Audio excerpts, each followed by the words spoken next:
Hallo und herzlich willkommen auf meinem Kanal Koma Art. Ich bin Markus Köttermann und heute geht es darum, dass wir hier diesen kleinen Pool erstellen, also diese Szene erstellen, dann, dass wir das Wasser dem Wasser die Struktur geben, dann dem Wasser leicht Wellen geben, ein Objekt einfügen, Schaum um das Objekt rundherum einfügen, was wir dann in dem Wasser bewegen können und dann leichte Schaumperlen, die man dann hier so noch hat. Die sind jetzt von der Sicht etwas kleiner. Hier, wenn man etwas näher ranzoomt, sieht man, dass hier kleine Schaumperlen mit auf dem Wasser sind und dass das Wasser nicht überall gleich ist, auch von der Roughness und also von den Wellen und auch von der Spiegelung, wie echtes Wasser halt eben auch. Hier sieht man es auch sehr schön, es spiegelt mehr und es ist glatter und hier sind mehr Wellen und es ist etwas rauer. Und ja, das wird auf jeden Fall das sein, was wir heute machen. Und dann lasst uns mal direkt reinstarten. Dann lassen wir mal die Kamera, das Licht und den Würfel. Scalen wir jetzt mal. Ups.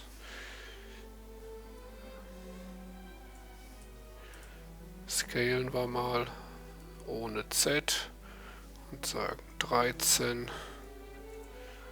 Damit müssten wir so bei 26 sein. Und in der Höhe machen wir 1,5. So, da müssten wir ungefähr bei 3 sein. Gucken wir mal eben. N, Item, ja, 3, 26. Passt. Das wird jetzt unser Wasser werden. Und damit, wie heißt's, machen wir den mal eben verschwinden. Jetzt fügen wir eine Plane hinzu, machen Scale und sagen, die soll nicht ganz so groß werden. 13 machen wir 12,5. So, und sagen dann, wir machen wir gehen mit Tab in den Edit-Modus und sagen, wir machen 2 Loop Cuts. Einen sagen wir mal hier, den zweiten machen wir mal hier. Dann gehen wir auf 2, nehmen die Linie und sagen jetzt mal GZ, klappen die hoch. Dasselbe mit der auch, GZ, klappen die mal hoch. Und dann fügen wir den Cube mal eben ein und sagen dann GZ, gehen so bis knapp unter die Wasseroberfläche mal und hier gehen wir GZ. GZ lassen wir mal so knapp drüber stehen, damit wir da ein bisschen Unterschied am Ende haben. Machen wir den Cube mal eben wieder weg, gehen wieder auf die Edges und sagen Fill. Und dasselbe da hinten auch. Fill. Jetzt können wir noch einmal gucken. Face Orientation. Und jetzt müsste alles rundherum draußen rot sein, in weiß. Passt. Face Orientation wieder aus. Und die Itembox machen wir auch mal eben wieder weg mit N. So, der Würfel kommt wieder dazu. Wir machen Tab, um wieder rauszugehen und fügen jetzt noch einen einfachen Würfel hinzu, sagen GZ, dass er ein Stückchen rauskommt. Den lassen wir jetzt auch einfach stehen. Und damit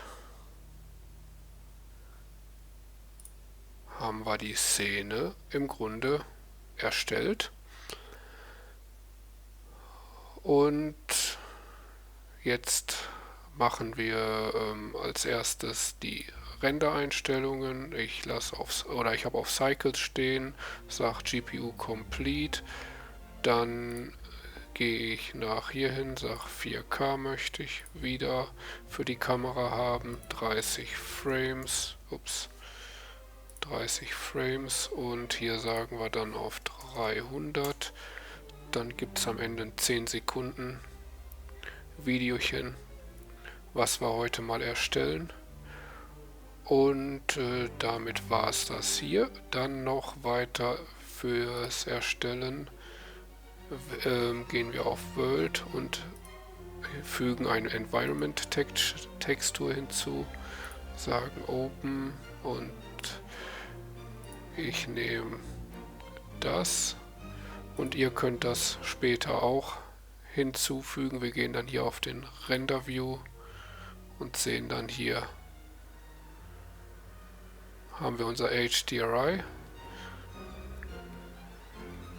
Aber ich möchte es halt eben nicht sehen, deswegen gehen wir noch einmal auf Render zurück, gehen auf Film und sagen transparent. So.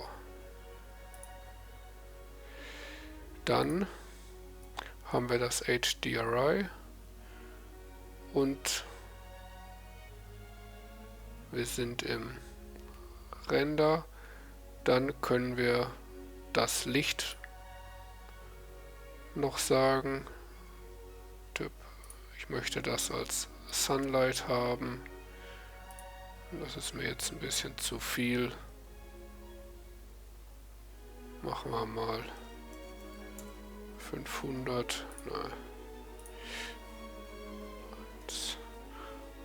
So.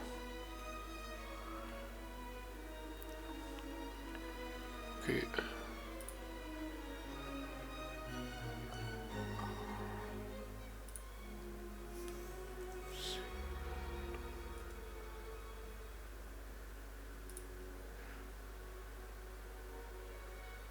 So.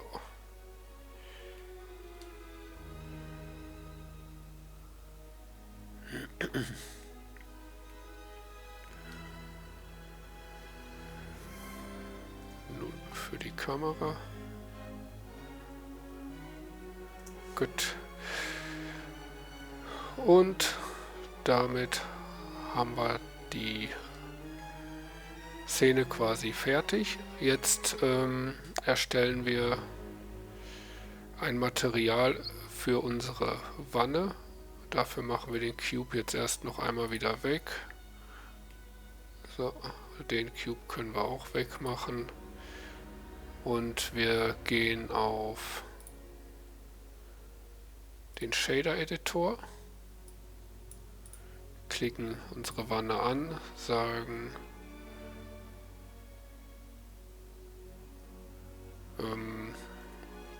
Tab A für alles markieren, und dann machen wir Ctrl E, Subdivide, und sagen mal 50. So, damit haben wir das weiter unterteilt, weil ich hier einen Image-Textur draufsetzen möchte, und dann sage ich neu, klick die Principal BSDF an, mache Ctrl-Shift+T. Das geht über den Node Wrangler, den könnt ihr in den Einstellungen einstellen, und dann gehe ich auf Textur und nehme die und sage OK. So, damit habe ich hier jetzt eine Textur drauf.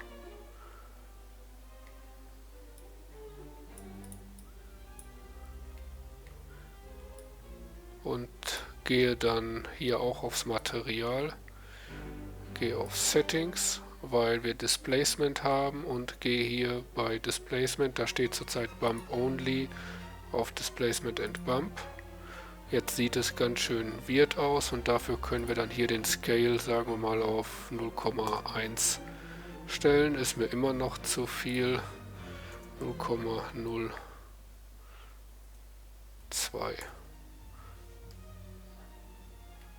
So, damit haben wir hier ein schönes Muster. Jetzt möchte ich das noch ein bisschen kleiner haben. Dafür gehe ich eben auf UV Editing, sag A und scale das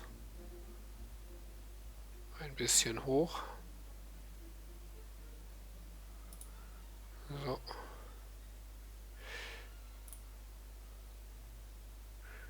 Und damit ist das Muster schon kleiner geworden.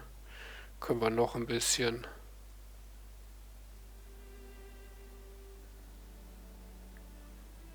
so. Und damit haben wir ein schönes kleines Muster, nicht ganz eben. Könnte noch kleiner. So. 0,01.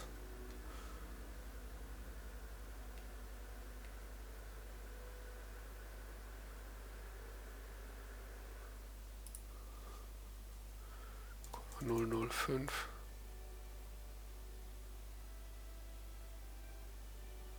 Ja, so lassen wir es mal. Gut, das ist ja auch im Grunde nur Vorbereitung für unser Hauptevent, das Wasser. Dafür machen wir jetzt unseren Cube wieder einfügen, der jetzt zum Wasser werden soll, und klicken den an. Material haben wir schon. Aber warte, für den geben wir noch Ground, das heißt der Boden nachher, und hierfür sagen wir Detailed Water. Gut. So, dann fangen wir mal an. Wir geben jetzt ein einfaches Standardmaterial, das heißt, wir geben die Roughness down und die Transparent komplett hoch. Das heißt, jetzt ist es komplett durchsichtig. Man kann auch die Roughness irgendwo auf 0,05 stellen. Dann ist das auch noch okay. Können wir noch eine Farbe geben. Sagen wir ein leichtes Blau. So, und damit hätten wir ein Grundwasser erstellt.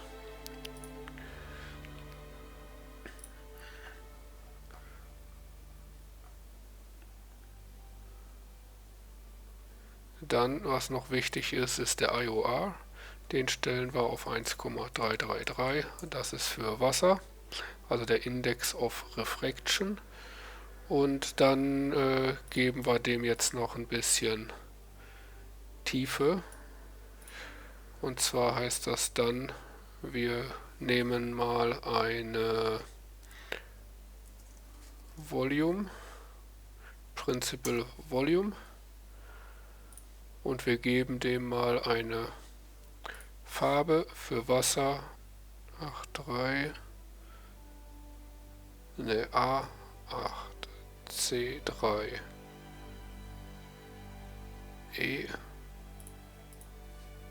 E7, F. Und dann eine Density geben wir von 0,25. Das bleibt gleich, das bleibt gleich. Emission Strengths, oder erstmal geben wir hier Emission eine Farbe, und das wird A, E, C, F. Und dann eine Emission Strengths von 0,00 Ne, 0,3. So. Wenn man das hochzieht, wird das immer... Ah, sieht man jetzt gar nicht. Moment. So. Okay, und wenn man das jetzt hochzieht, wird das immer mehr. Es fluoresziert immer mehr. Mit 0,03 ist das so ganz eben. Und jetzt ist hier, sieht man jetzt schön, deswegen habe ich den Pool so gebaut. An der Seite ist noch nicht so tief. Da haben wir jetzt wenig Blau, und desto tiefer wir kommen, hier ist ungefähr dann tiefer, da haben wir dann ein dickeres Blau. Und mit der Density kann man das noch ein bisschen bearbeiten. Sieht man jetzt ja auch schön. Jetzt ist es hier ziemlich dunkel und reflektiert auch mehr, und hier ist es weicher. Und ich finde so zwischen 0,2 und 0,3 finde ich eigentlich ziemlich schön und angenehm. Deswegen habe ich mich hier für eine 0,25 entschieden. Und damit ist es mit der Principal Volume, und dann wollen wir natürlich noch einen Volume Absorption hinzufügen. Und das machen wir dann mit einem Add Shader.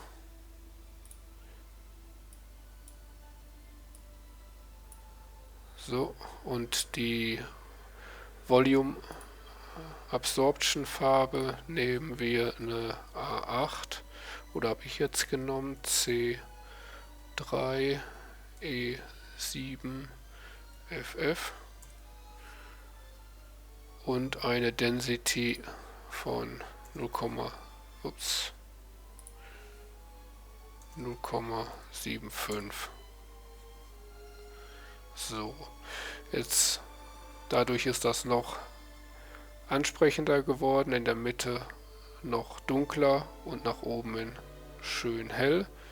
Jetzt würde ich sagen, machen wir hier einen Frame rum.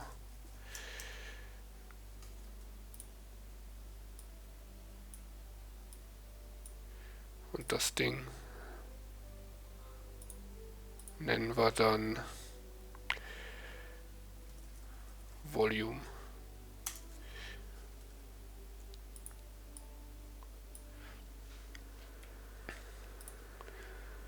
So, jetzt wollen wir natürlich farblich noch ein bisschen Varianz reinbringen, weil Wasser ist nicht immer überall gleich. Deswegen sagen wir jetzt, wir bringen mal eine Noise-Textur. Und wenn wir uns die jetzt angucken, haben wir hier ja die Felder, und ich möchte das etwas anders machen. Deswegen nehme ich hier Budget. Ich kann das einfach nicht aussprechen. Nehme dann hier eine 7,2 habe ich mir ausgeguckt. Und dann der Rest bleibt gleich. Um dann Farbe mit reinzubringen, nehmen wir eine Color Ramp. Und der geben wir jetzt eine Farbe für Schwarz. Und zwar habe ich mir da die Farbe ausgesucht 1A, 3D, 6, F, FF. So, und für die zweite Farbe auf dem Weiß nehme ich ein helleres Blau, und da habe ich mich für A8, F0, FF, FF entschieden. So, und jetzt haben wir hier das Dunkle und Helle, und wenn ich jetzt hier den noch weiter rüber ziehe, würde das entsprechend noch aggressiver werden. Ich gehe jetzt mal nach da, und wenn wir B-Spline auswählen, wird es etwas weicher alles, und bei Linear wird es härter, und bei Ease wird das Blau etwas mehr. Dementsprechend können wir uns da was aussuchen. Ich finde B-Spline sehr schön oder Linear. Bei Linear würde ich allerdings ein bisschen weiter zurückgehen, so ungefähr. Und das würde ich jetzt auf die Farbe geben. So. Und jetzt sieht man, dass wir hier jeweils dann dunklere Punkte drin haben und hellere. Und ich entscheide mich jetzt doch nochmal um, mache etwas heller oder B-Spline. Ja, ist auch schön.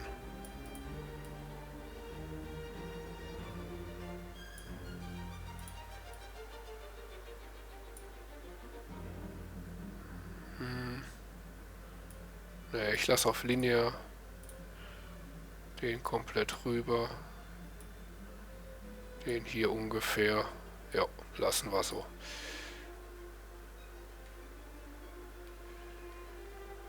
So haben wir im Wasser so Farbunterschiede. Gibt es halt eben verschiedene Möglichkeiten. Man könnte auch noch hier drauf gehen. Dann sind die Schwarzteile größer und dadurch haben wir andere Möglichkeiten. Und können das dann dementsprechend mitnutzen. Allerdings, ich bleibe bei dem. So, damit hätten wir unsere Color. Machen wir auch wieder einen Frame rundherum. Den nennen wir dann Color.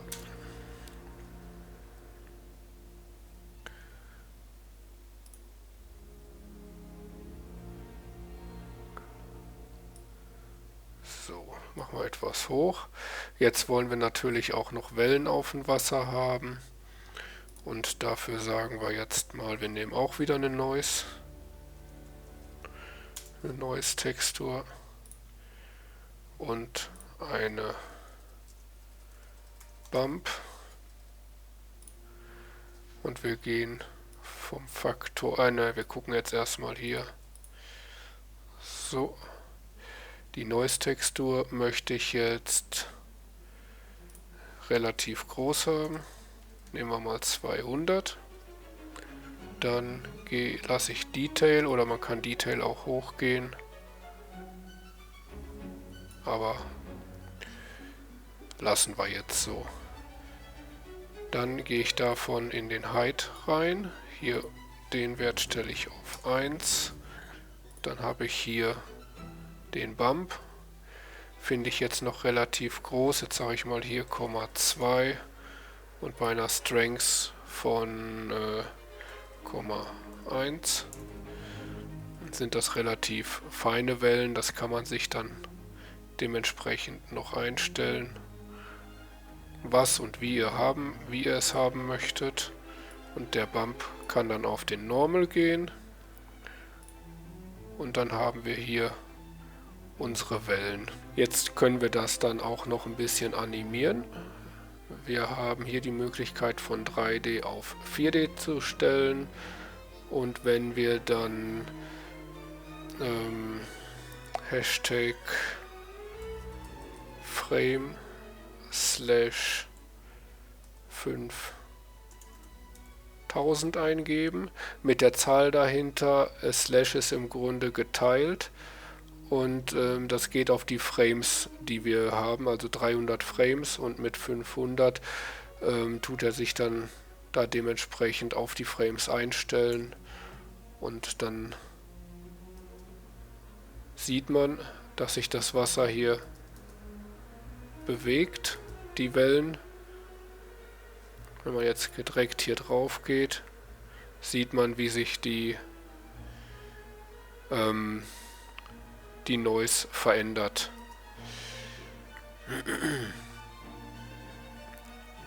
Und so wird das dann animiert. Oder ist eine Möglichkeit zum Animieren. Dann machen wir hier auch wieder eine Frame rundherum.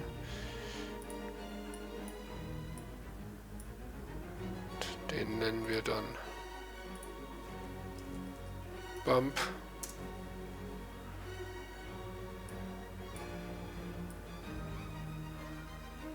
Bump.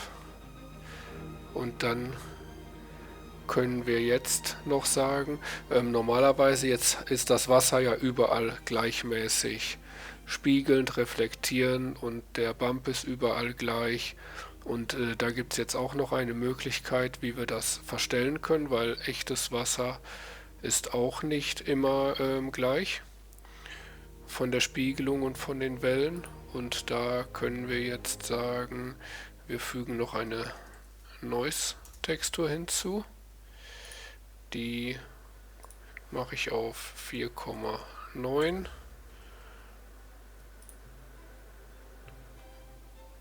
Und der Rest bleibt gleich. Und die geht dann jetzt auf eine Color Ramp. Und da machen wir die Werte jetzt ziemlich dunkel. Das heißt, die dunklen Flecke haben dann gleich mehr Roughness. Deswegen kommt das jetzt auf die Roughness. Und jetzt sieht man hier durch die Roughness alleine schon, dass wir Sachen haben, die mehr spiegeln, wie hier das helle Blaue und hier durch die Roughness hier weniger. Und damit es nicht ganz so hart ist, können wir hier sagen, wir geben auch wieder eine dunklere Farbe, also ein Grau, und wir gehen jetzt mal auf 8E, 8E, 8E, FF.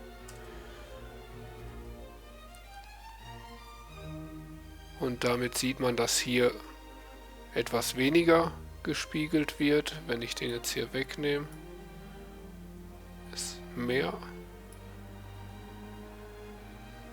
Wenn ich den jetzt wieder dran packe, wird es weniger. So, hier sieht man es dann schöner.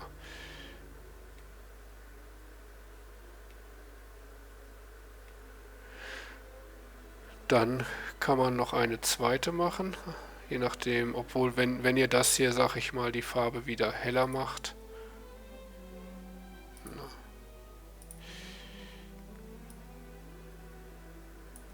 dann reflektiert es auch wieder anders.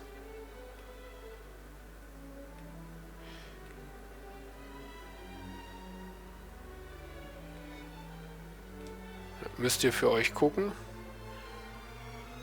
Ich wollte jetzt nicht zu viel haben, aber da finde ich schon, machen wir wieder auf 8 E, 8E, 8E, FF. So, den Wert behalte ich jetzt bei. Da könnt ihr, wie gesagt, für euch auch noch selber gucken. Jetzt tue ich die noch duplizieren. Ups, vergessen, den mitzuziehen. So. Und dann haben wir die zweite. Die Werte lasse ich relativ gleich. Hier kann man auch noch ein bisschen rumspielen, wenn man das näher zieht. Gibt auch andere Werte. Mache ich die nach da. Und die möchte ich jetzt, sag ich mal, nach da haben.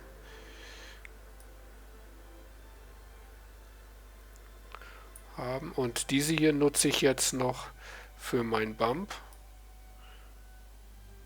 und ziehe die auf die Strengths. Und damit habe ich dann auch unterschiedlich hier Bump. Das heißt, manche Stellen haben weniger bis gar nicht, manche mehr.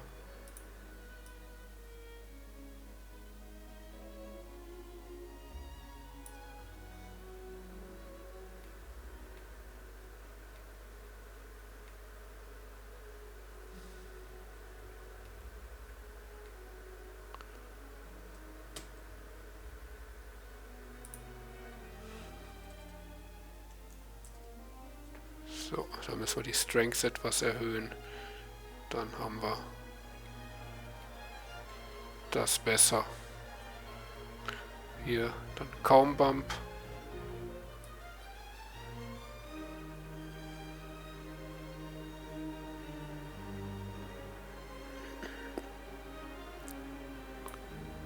So. Und dementsprechend haben wir dann hier wenig, mehr, da gar nichts, kaum. Und so kann man das dann auch noch einstellen, bis ihr das dann, sag ich mal, so habt, wie ihr das gerne haben möchtet. Gut, damit haben wir einen nächsten Punkt fertig. Den nenne ich jetzt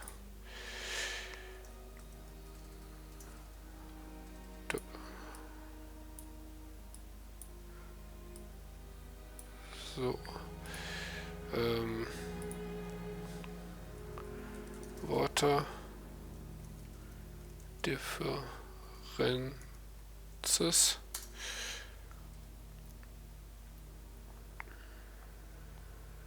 Den ziehen wir etwas hoch. Den machen wir mal gerade ungefähr. Den. So. Ein bisschen schön ausrichten.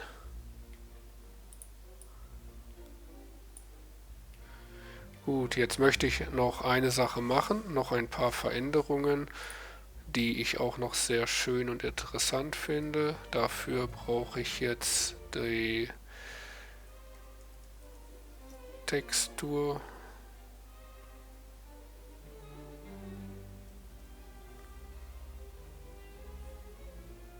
Ach, ohne T wird das nichts.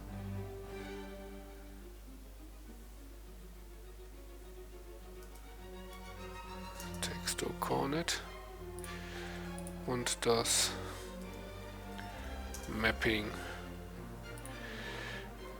Hier gehen wir jetzt von General direkt auf Vektor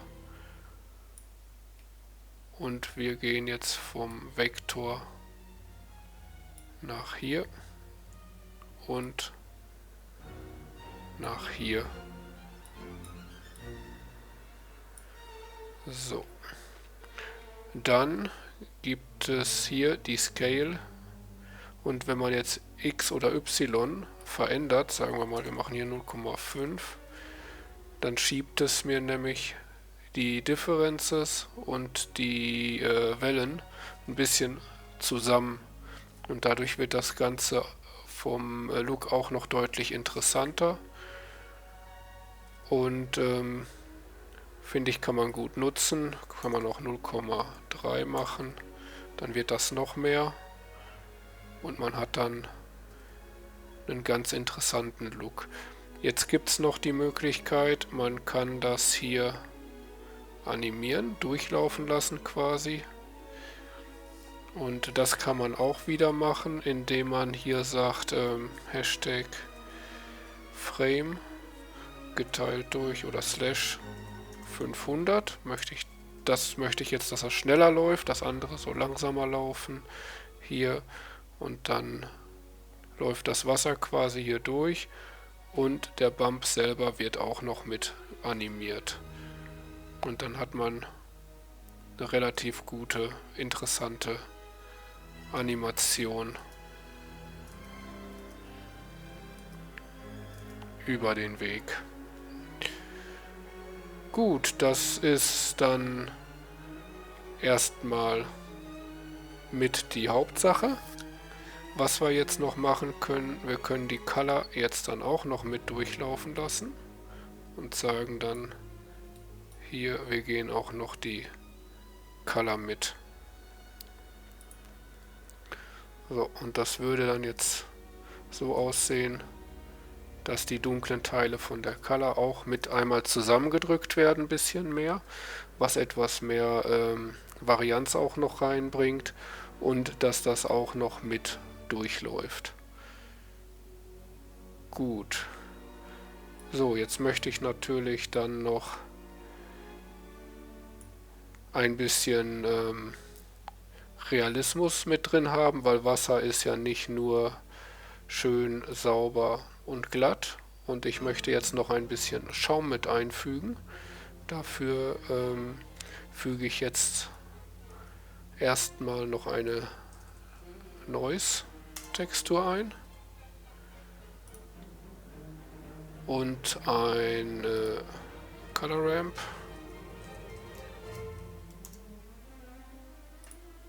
eine Mix Shader und eine Diffuse BSDF. So, fangen wir mal hier mit der Color Ramp an. Da gehe ich einen sehr hohen Wert und sage 500 und der Rest bleibt erstmal gleich. Von dem gehe ich dann auf die Color Ramp und hier gehe ich mit Schwarz komplett, nicht komplett, ziemlich weit rüber und dann habe ich so kleine Pünktchen.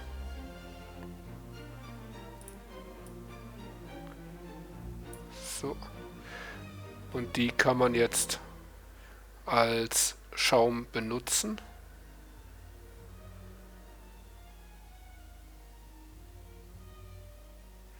Weil die sind schön klein, sind rund und das ist ja das, was wir haben möchten. Dann gehe ich mit der Principal BSDF auf den Shader oben, mit der Diffuse nach unten und mit dem sagen wir, wo die Diffuse hin soll.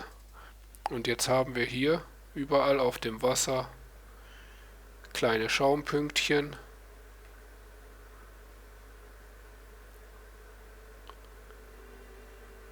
Die man dann gut auch noch mit animieren kann. Das heißt, wir machen noch ein Mapping davor.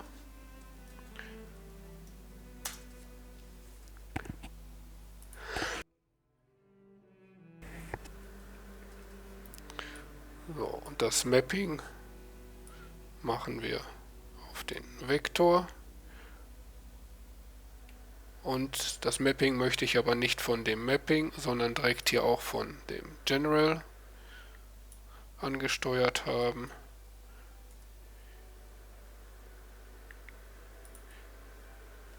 Und hier sage ich dann auch, hier lasse ich den Scale in Ruhe, Entschuldigung, nicht auch, hier lasse ich den Scale in Ruhe, weil ich die ja so haben möchte. Die sollen nicht zusammengedrückt werden. Ich möchte aber genauso, dass das hier auch mit animiert wird. Und hier, die sollen allerdings, möchte ich die ganz, ganz langsam haben. Und deswegen mache ich Hashtag Frame slash 10.000. Und wenn man jetzt das durchlaufen lässt, sieht man, die Wellen sind schneller und die der Schaum geht ganz langsam mit.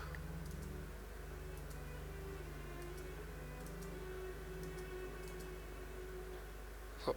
Und damit haben wir unseren einfachen Schaum eingefügt. Ich mache mal ein Frame.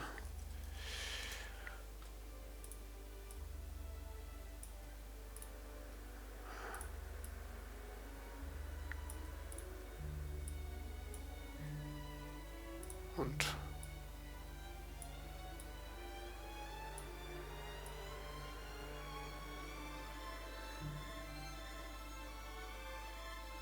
ja, keine Ahnung. So. Und den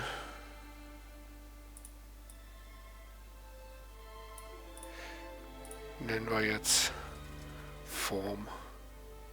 Ups, falsch geschrieben. Form. So.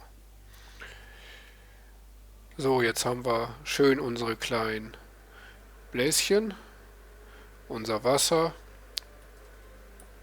Und jetzt gibt es noch eine schöne Möglichkeit, die ich auch noch sehr cool finde. Und zwar fügen wir dafür wieder den einen Würfel noch ein. Und wir sehen ja, der schwimmt jetzt hier einfach so drin rum. Können wir mal hier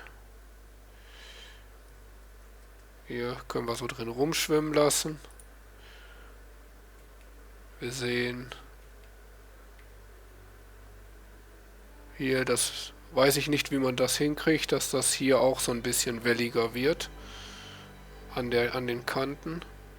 Könnt ihr mir gerne mal in den Kommentaren sagen, weil hier ist ja dann die Wellen vom Bump, aber an dem Würfel zeigt er das nicht so wirklich. Deswegen ein bisschen schade. Auf jeden Fall möchte ich den Würfel jetzt für eine Sache noch zum Zeigen benutzen. Da möchte ich dann jetzt noch eine Sache einfügen, und zwar, wenn man jetzt Wasser fließen sieht und es geht an Steinen runter rum und so weiter wie in einem Fluss, dann bildet sich da ja auch nochmal separat Schaum, und den möchte ich jetzt quasi um den Würfel entlang euch das dann einmal zeigen, dass man da auch dann Schaum entwickeln kann. Dafür füge ich mal zwei Noise-Texturen ein. 1 Shift die 2, und die wird dann mit einer Mix Color werden die verbunden. Dann wird es noch eine Color Ramp geben zum bisschen detaillierter machen, und dann eine Principal BSDF, um das dann dementsprechend zu benutzen. So, dann fangen wir mal an. Die erste Noise machen wir sehr groß mit 1000 oder sehr klein vielmehr, dass man das fast nicht sieht. Die zweite machen wir mit 200 kleiner, ne, so im Vergleich. Dann machen wir die oberste den Faktor auf A, bei der unteren den Faktor auf B. Dann machen wir hier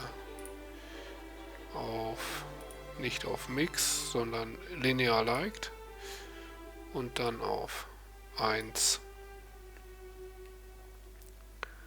Dann gehen wir rüber auf die Color Ramp, und hier ziehen wir den ziemlich rüber, dass wir dementsprechend nur ein paar weiße Stücke haben. Und der Ausgang jetzt hier, der wird einmal auf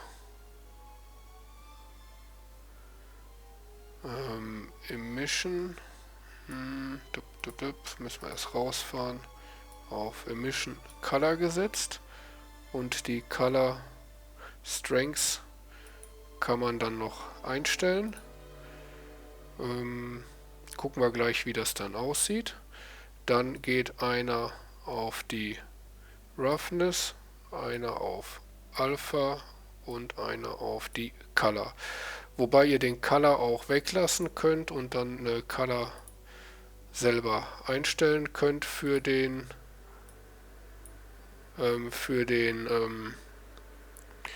Schaum. Sieht man hier schön den Schaum. Genau, und bei der Color Strength kann man da ein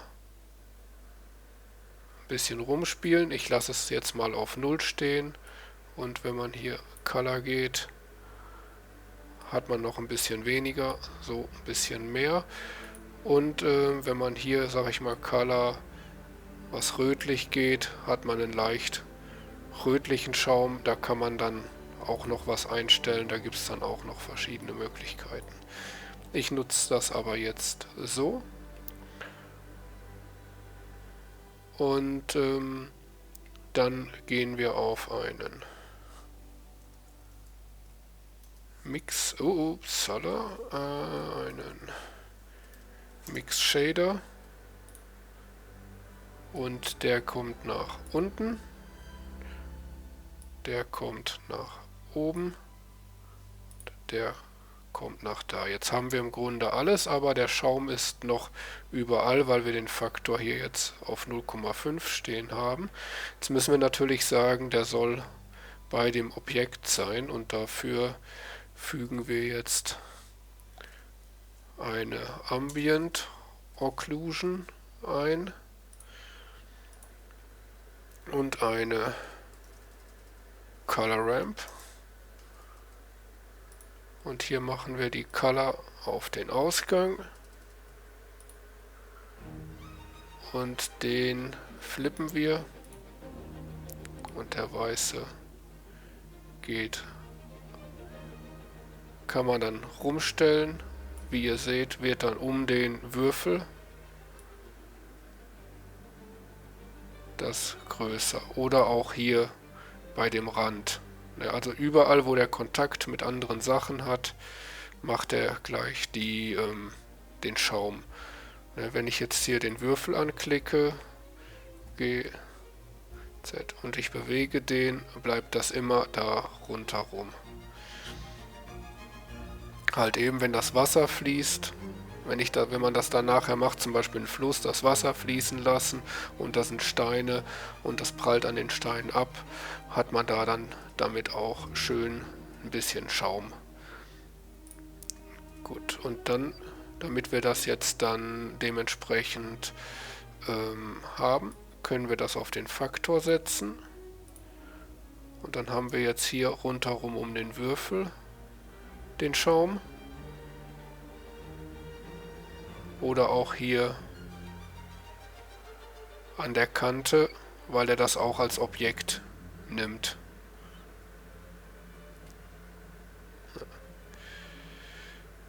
Gut, dann kann man halt eben noch ein bisschen rumstellen, dass einem das am Ende besser gefällt. Sag ich mal, dass hier ein bisschen mehr Schaum ist.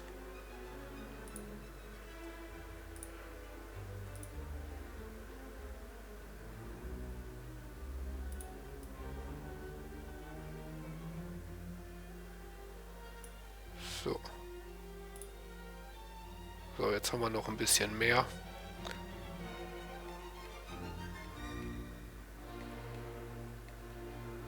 Und so kann man da halt eben dann, sag ich mal, um den Würfel rundherum oder allgemein um Objekten rundherum den Schaum dann auch noch einstellen. So, dann ziehen wir das mal ein bisschen hoch.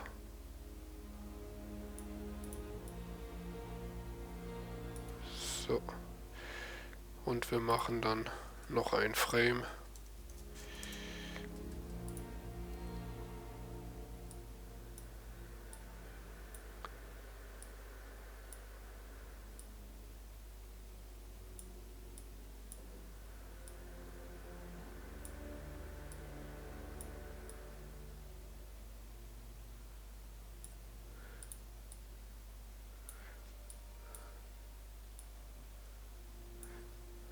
Und den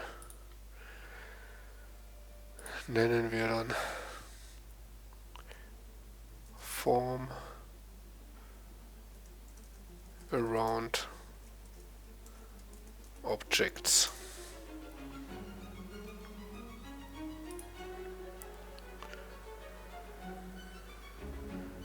So, damit haben wir unser Material erstellt. So sieht das dann am Ende aus.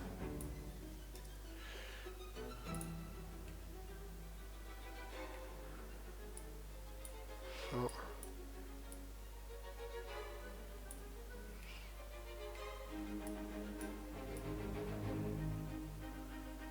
So.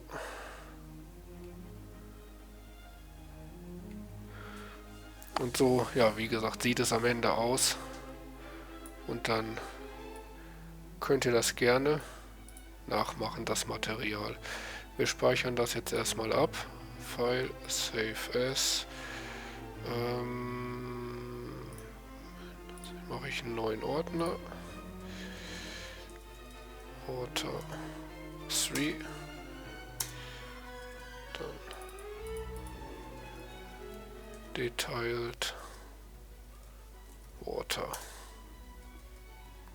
Save. So, und dieses Material fügen wir dann jetzt auch wieder in die Asset Library hinzu. Ich mache das wieder, indem ich einen Ordner öffne, wo ich das alles immer drin habe. Asset Library, Material.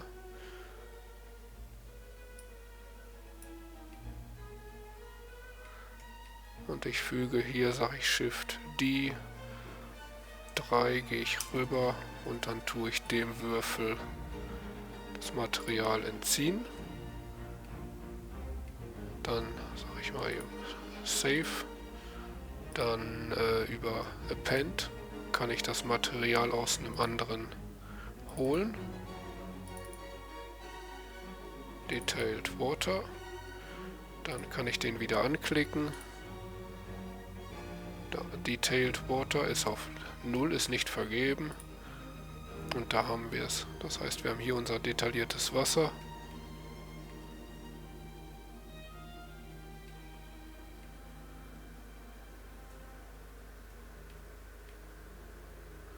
Ja, mit unserem Schaum. Diesen hier sehen wir jetzt nicht. Aber dadurch haben wir jetzt schon mal 3 verschiedene Wassermaterialien auch erstellt. Dann machen wir mal eben Speichern, Save. Und wir sagen hier, das ist dann Detailed Water Object. Und dann können wir die Asset Library hinzufügen und das auch. Das heißt, ich habe das einmal wieder als Material, was ich rausziehen kann, und einmal als Objekt, je nachdem wie ich das dann brauche. Dann speichere ich noch einmal. Dann wechsle ich in den Asset Browser. Unter Unassigned habe ich die jetzt, aber ich muss vorher auf meinen Asset-Katalog gehen. Und dann kann ich hier unter Material, Water, kann ich die hinschieben. Dann sind die in Unassigned weg. In Water sind sie drin. Ich kann speichern. Und jetzt sind sie gespeichert und ich habe sie hier bei den Materialien auch mit drin. Das detaillierte Wasser. Gut, damit haben wir das erledigt. Jetzt möchte ich natürlich gerne mit euch, bei den letzten haben wir immer nur ein Bild rausgezogen und ich habe euch gezeigt, wie wir das am Ende nochmal verwenden können. Deswegen speichere ich noch einmal und dann sage ich Open und ich gehe auf mein Water 3 und habe dann hier mein Wasser.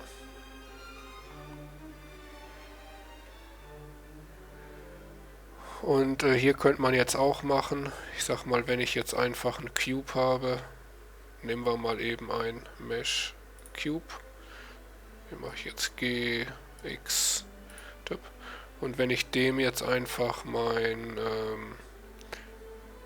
detailliertes Wasser gebe als Material, hat er das. Oder ich kann jetzt das Objekt rausziehen und kann das Objekt irgendwo hinsetzen, scalen und dann dementsprechend benutzen, wie ich das möchte. Jetzt mache ich aber die beiden möchte ich jetzt nicht haben, entferne ich wieder und mache jetzt mit dem hier weiter. Ich speichere nochmal eben und dann gehe ich mal in die Kamera.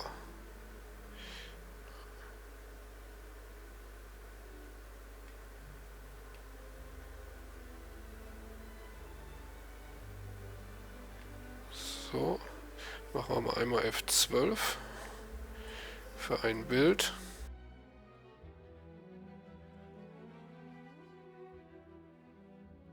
Jo, damit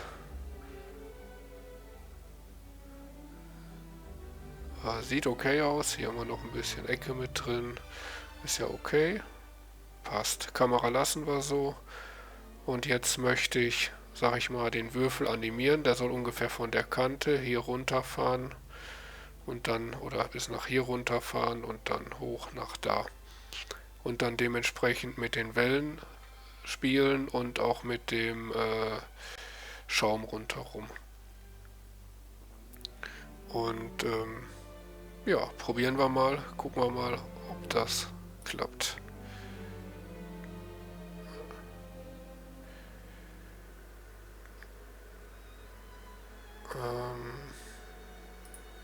Was mich noch interessiert. Gut. Okay, damit heißt das, wir wollen ja dann animieren. Und dafür gehen wir jetzt mal auf Animation. Hier machen wir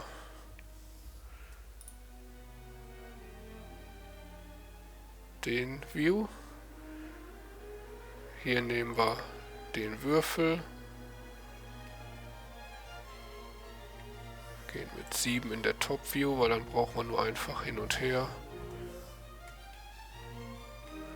So, okay. So, dass wir ungefähr da oben in der Ecke irgendwo sind. Oder kann auch von da aus ein Bild rauskommen.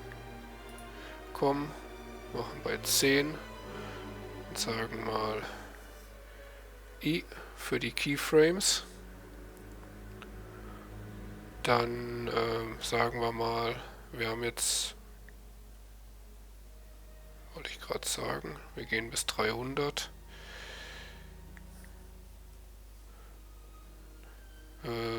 Sagen wir, Hälfte ist 150. Dann soll der ungefähr hier irgendwo sein. G. Ja, sagen wir mal nach da. I. Und dann von hier nach da oben irgendwo hin. Und das dann bei 190 aufhören. G. So. I.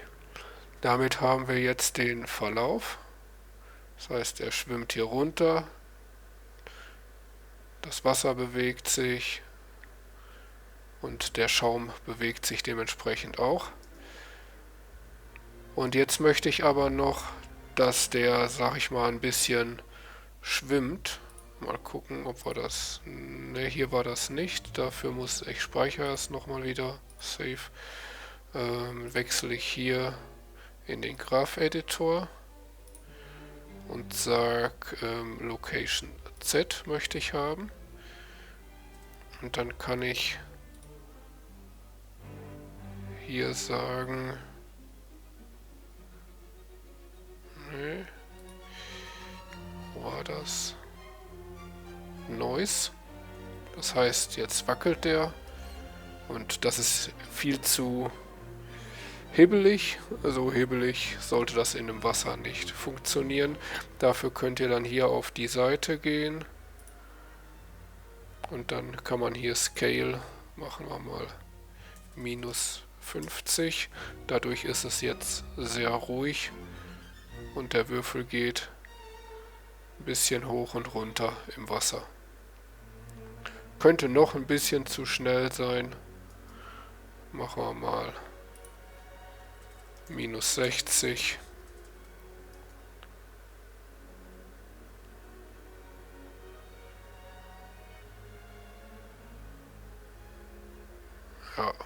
Ja, ist Geschmackssache. Ich würde sagen, das geht.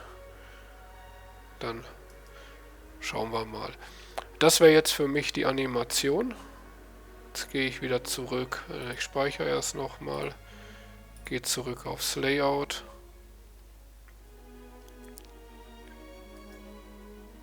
Und ja. Da mache ich dann jetzt mal den Render. Und dann gucken wir am Ende, wie es aussieht. Und wenn ich render, dann lasse ich wieder alles aus, damit ich die Rechenleistung vom PC dementsprechend habe. Render-Animation.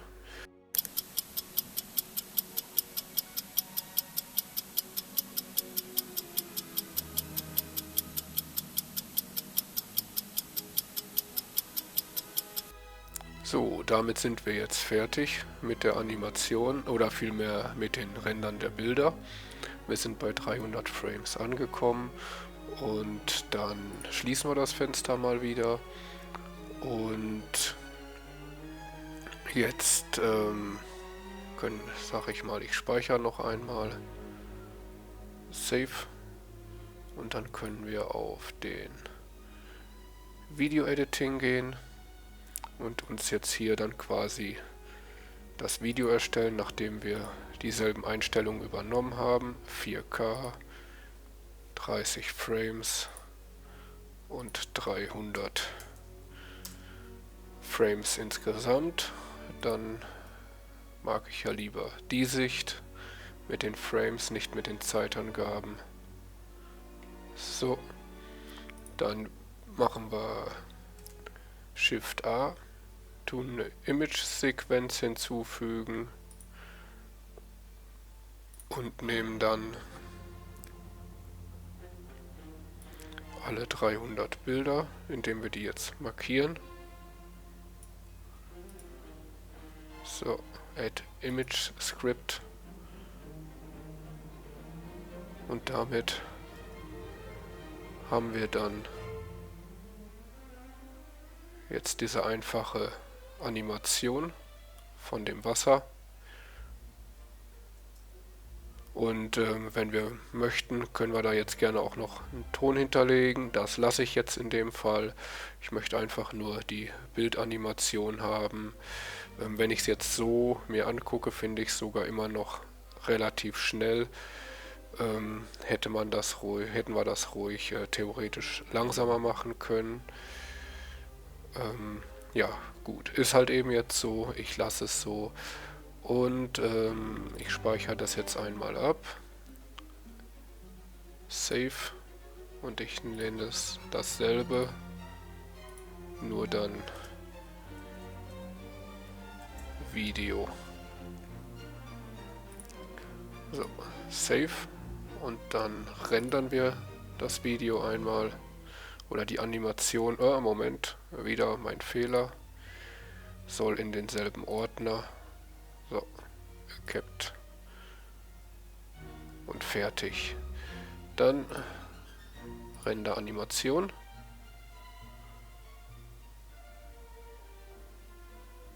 Und hier sieht man jetzt schon schön, wie das Wasser mit den Wellen langsam läuft, wo es etwas klarer ist, wo es etwas dunkler ist, wo hier kaum Wellen sind, sieht man jetzt hier mit dem Würfel auch, und wo dann hier wieder mehr Wellen sind. Und halt eben der Schaum hier auch mit den Wellen wandert der entsprechend schön mit. Also die Wasserbewegung finde ich cool. Mit dem Würfel, mit dem Schaum auch. Nur jetzt läuft es halt eben langsamer durch. Die Geschwindigkeit hätte ich mir von den Würfeln gewünscht, da hätte das Wasser jetzt schneller sein können. Aber am Ende, wie heißt es, ist es halt eben schneller, weil wenn er rendert, ist er langsamer. So, das heißt, jetzt schließen wir das.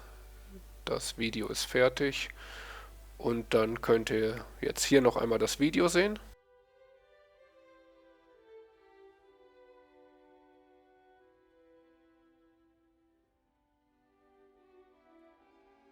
So, ich hoffe, euch hat die Animation dann jetzt gefallen.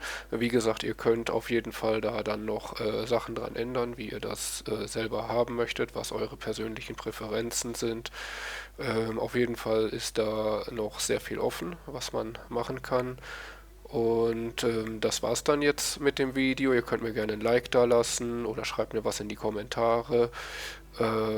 Ja, und dann sehen wir uns beim nächsten Mal. Bis dahin, tschüss!